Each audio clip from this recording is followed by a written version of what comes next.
పేరు వింటే చాలు ఆ సీనియర్ నేత కలవరపడుతున్నారు.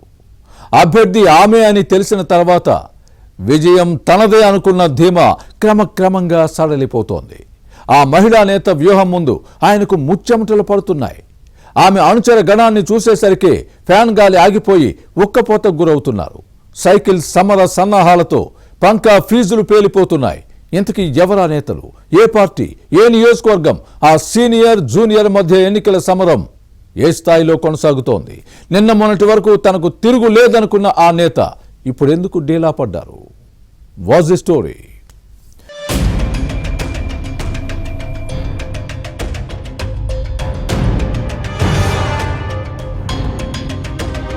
విజయనగరం శాసనసభ స్థానంలో రాజకీయాలు రసవత్తరంగా మారుతున్నాయి. ఇక్కడి పాలిటిక్స్ జిల్లాలోని ఇతర నియోజకవర్గాలపై ప్రభావం చూపుతోంది. తెలుగుదేశం పార్టీ అంటే అశోక్ గజపతిరాజుగా మారిన క్రమంలో ఇక్కడ సైకిల్ గుర్తు చరిత్ర తిరుగు లేకుండా సాగింది. కానీ కొన్ని కారణాలతో దెబ్బతిన్న పార్టీకి పూర్వ వైభవం తీసుకురావాలని అశోక్ ప్రయత్నిస్తున్నారు. ఈ నేత తిప్పుతున్న రాజకీయ చక్రం ప్రత్యర్థులకు ఊపిరి సలపకుండా చేస్తోంది. విజయనగరం అసెంబ్లీ విషయానికి వస్తే సైకిల్ గుర్తుపై అశోక్ గజపతిరాజు పోటీ చేస్తారని అందరూ భావించారు. కానీ భిన్నంగా ఆలోచిస్తూ తన రాజకీయ అనుభవాన్ని పనిలోనే చూపిస్తారు ఈ నేత. ప్రస్తుత ఎన్నికల్లో తన కుమార్తె అతిథి గజపతిరాజును ఎన్నికల బరిలో దింపారు. ఇక వైసీపీ నుంచి సిట్టింగ్ ఎమ్మెల్యే కోలగట్ల వీరభద్రస్వామి పోటీ చేస్తున్నారు. ఈమె తండ్రి అశోక్ గజపతితోనే పోట్లాడి అతిథి గజపతి ఎంత అనుకున్నారు ఫ్యాన్ పార్టీ అభ్యర్థి. అతిథి పోటీ చేస్తే తన విజయానికి తిరుగులేదని ధీమా వ్యక్తం చేశారు. ఈమె అభ్యర్థిత్వం ఖరారైన తర్వాత వీరభద్రస్వామి అనుచరులైతే సంబరాలు చేసుకున్నారు. కానీ వాస్తవ పరిస్థితి వారికిప్పుడు అర్థం అవుతోంది.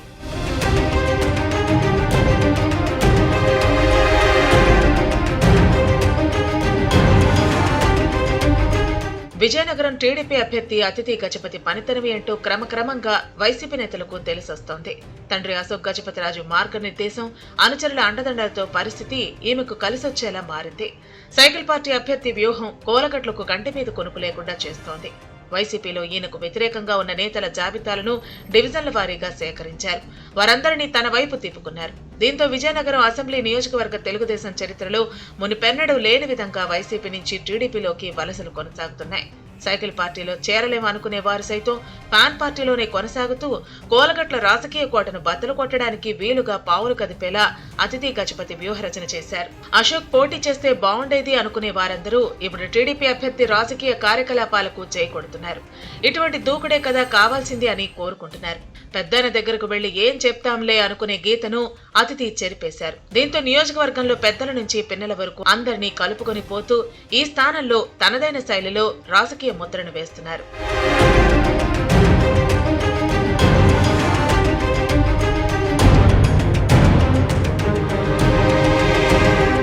నియోజకవర్గంలో ఏ సమస్య ఉన్నా నేరుగా తనకు చెబితే పరిష్కరిస్తామని చెప్పే పరిస్థితులు కల్పించారు టీడీపీ అభ్యర్థి. అశోక్ గజపతిరాజు బంగ్లా అంతరంగిక వ్యవహారాలన్నీ టీడీపీ కార్యాలయ కార్యదర్శి పూసపాటి రాజేష్ బాబు చక్కబెడుతున్నారు. అతిథి గజపతిని వెన్నంటి ఉండేలా పార్టీ శ్రేణుల్లో ఎప్పటికప్పుడు సమాయత్తం చేయటం వైసీపీ నేతలకు ఊపిరి సలపకుండా చేస్తోంది. నగరంలోని 50 మున్సిపల్ డివిజన్లతో పాటు అటు గ్రామ పంచాయతీ వార్డుల వరకు రాజకీయ స్థితిగతులు, ప్రత్యర్థుల కదలికలపై కన్నేశారు. రాజలేని పనితనంతో పూసపాటి రాజేష్ బాబు తన శక్తియుక్తులను ప్రదర్శిస్తున్నారు. దీంతో ఫ్యాన్ పార్టీ ఉక్కపోతకు గురవుతోంది. అలానే అశోక్ బంగ్లాలో బాతాకాని బ్యాచ్లకు చెక్ పెట్టారు. కాలక్షేపం చేయడానికి వీలు లేకుండా కార్యాచరణ రూపొందిస్తున్నారు. ఈ చర్యలన్నీ కోలగట్లకు కంటగింపుగా మారాయి. ఇక అతిథి గజపతి రాజేష్ సంయుక్త వ్యూహరచనలో భాగంగా కోలగట్ల పేరు చెబితేనే కారాలు మిరియాలు నూరే పిల్లా విజయ్ కుమార్, అవనాపు విజయ్, జి అప్పారావు టీడీపీలో చేరేలా చేశారు. వైసీపీ అసంతృప్తులను సైకిల్ పార్టీలోకి తీసుకురావడంలో వీరి ఆలోచనలు పార్టీ బలోపేతానికి దోహదపడుతున్నాయి. టీడీపీ జిల్లా ప్రధాన కార్యదర్శి ఐవీపీ రాజు, పట్టణ అధ్యక్షుడు ప్రసాదుల ప్రసాద్, మండల అధ్యక్షుడు బొద్దుల నరసింగరావు, కర్రోతు నరసింగరావు, గంటా రవి, సీనియర్ నేత విద్యుప్రసాద్ ప్రచార సరళిని కొత్త పుంతలు తొక్కిస్తున్నారు. ఈ తరహా కార్యకలాపాలన్నీ కోలగట్ల కోటరీకి ఇబ్బందికరంగా మారాయి.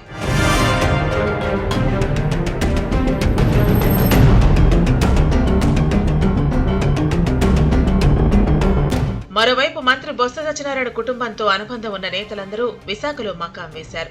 వైజాగ్ పార్లమెంటు సీటుకు పోటీ చేస్తున్న బొత్స ఝాన్సీ ఎన్నికల ప్రచారానికి తరలి వెళుతున్నారు.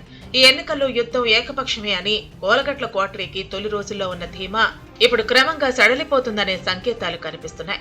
దీంతో ఒక్కొక్క వ్యక్తికి ఫోన్లు చేయటం, కులాలు, వర్గాలు, సంఘాల వారీగా కలుస్తున్నారు. అలా కలిసేందుకు వీలు లేని వారికి ఫోన్లు చేస్తూ ఎలాగైనా తనను గట్టెక్కించాలని కోరుతున్నారు. నియోజకవర్గంలో చోటు చేసుకుంటున్న పరిణామాలతో కోలగట్ల చెమటలు కక్కుతున్నారు. నియోజకవర్గంలోని మండలం అంతా తన వెంట నడిచే విధంగా మలుచుకోవటంలో అతిథి గజపతి సక్సెస్ అయ్యారు. దీంతో టీడీపీ అభ్యర్థి ఇప్పుడు విజయనగరం సిటీపైనే దృష్టి కేంద్రీకరించారు. ఇక రాజావారి కుటుంబాన్ని తొలి నుంచి కనుపాపగా కాపాడిన వారితో పాటు మిగిలిన అందరిపైన అతిథి అనుచరగణం ఫోకస్ పెట్టింది. దీంతో ఈమె పేరు వింటేనే చాలు వీరభద్రస్వామి ఉలికి పడుతున్నారట. అశోక్ గజపతిరాజు పైన పోటీ చేసిన సందర్భాల్లో కూడా కోలగట్ల ఇంత కంగారు పడలేదని ఆయన అనుచరులే చెబుతున్నారు. ఎప్పుడు ఉగ్ర రూపంలో ఉండే వీరభద్రస్వామి ఇప్పుడు శాంత స్వభావాన్ని ప్రదర్శిస్తున్నారు. కానీ అతిథి గజపతికి ఒక్క అవకాశం ఇస్తే బాగుంటుందనే భావన ప్రజల్లో నెలకొంది. దీంతో కోలగట్ల కుర్చీ కింద కుంపటి రాసుకుంటుందనే వాదన గట్టిగా వినిపిస్తోంది. ఈ పరిస్థితుల్లో విజయనగరం అసెంబ్లీ స్థానంలో విజయం ఎవరిని వరిస్తుందో చూడాలి మరి.